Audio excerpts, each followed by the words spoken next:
In the last few weeks, opinion polls have been dominating the headlines. In July, Kamala Harris had a comfortable lead in the polls, but those gains have since been erased. Trump and Harris are neck and neck in the latest polls. But the question remains, can opinion polls really predict the election result? Do they accurately predict a result? The 2016 opinion poll got it wrong. The 2020 opinion poll was off in its predictions. Will the 2024 opinion poll get it right? On November 5th, all eyes will be on America.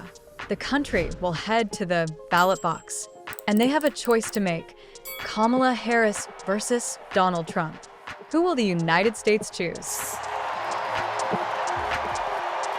I accept your nomination to be President of the United States of America. I am running to be President for all of America, not half of America. Now, no one can predict the election results. We will only know when it's declared. But behind the votes, there's another story. A story of numbers, statistics, and predictions. The story of polls. We hear about them during every presidential election. In some states, Donald Trump is leading. In the others, it's Kamala Harris. These polls are crucial to each election. They shape narratives. They influence campaigns. And sometimes, they even leave the entire nation baffled. In 2016 and 2020, the polls got it wrong. Can they get it right this time? And what do these opinion polls mean for the American democracy? The year was 1948. The date was November 3rd. This was the front page of the Chicago Daily Tribune. It read, "Dewey defeats Truman." But here's the catch. Thomas E. Dewey did not win that election. Harry S. Truman did. So, why did the paper print that headline? A year before the elections, the Chicago Daily Tribune had changed the way it printed its paper. So, the copy needed to go to print earlier. That was the case, too, on that night. Most states had not declared their results, but the paper took a leap of faith. After all, every poll said that Dewey would win. So, they went ahead with this copy. It went to press. But by next morning, it was a completely different result. The polls predicted a Dewey win. Instead, it was a Truman triumph. He even posed with the Chicago Daily Tribune copy. Now, polling has been a part of American elections for over a century. It started with simple straw polls. As technology advanced, so did the methods. Now, they are complex statistical analyses. So, how do the polls work?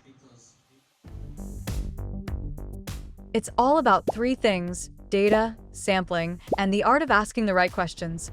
At its core, a poll is a survey. It's a way to measure the opinions of a specific group. But in a country as large and diverse as the United States, it's impossible to ask everyone. So, pollsters rely on sampling.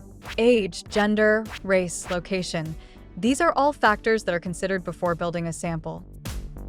Then, there are the methods. How do you contact the sample group? Pollsters use landlines, cell phones, and online surveys. Each method has its advantages and drawbacks. More importantly, each one can influence the outcome of the poll. For example, imagine it's an online survey. Chances are the answers will come from a younger generation. Also, chances are they will be more educated. So, pollsters must keep that in mind. Once the data is collected, it's analyzed. It is then adjusted for various factors like non-response bias, which occurs when survey participants either can't or won't respond to a survey question. Finally, it is presented to the public as the polls that we see. So it's a science, but one with inherent uncertainties. Take 1980, for example. Jimmy Carter versus Ronald Reagan. Polls predicted a close race. However, Reagan won by a landslide. So, why did the polls go wrong? It's the voter sentiment in the end. Reagan performed well in the presidential debate that was held a week before the election. It convinced many undecided voters. They ended up voting for him, and the polls completely missed this. Then there's 2000. George W. Bush versus Al Gore. Many polls predicted an Al Gore win.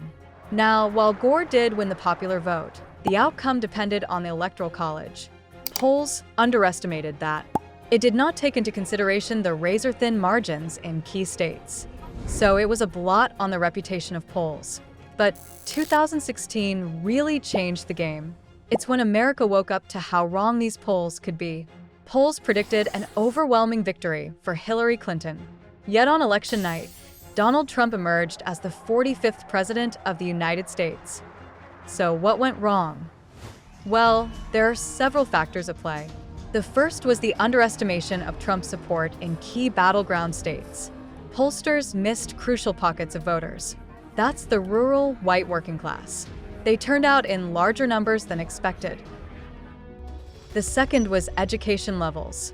Non-educated voters weren't well represented in the samples, and they turned out to be pivotal in Trump's victory. The third was late deciding voters, those who swung towards Trump in the final days of the campaign. Polls didn't capture this last-minute shift.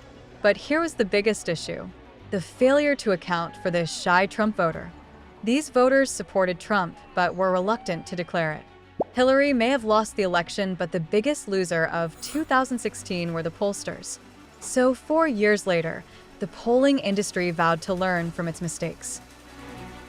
In 2020, the polls once again predicted a clear winner. It was Joe Biden. This time, the prediction was correct, but there was an issue. The margin was far narrower than expected.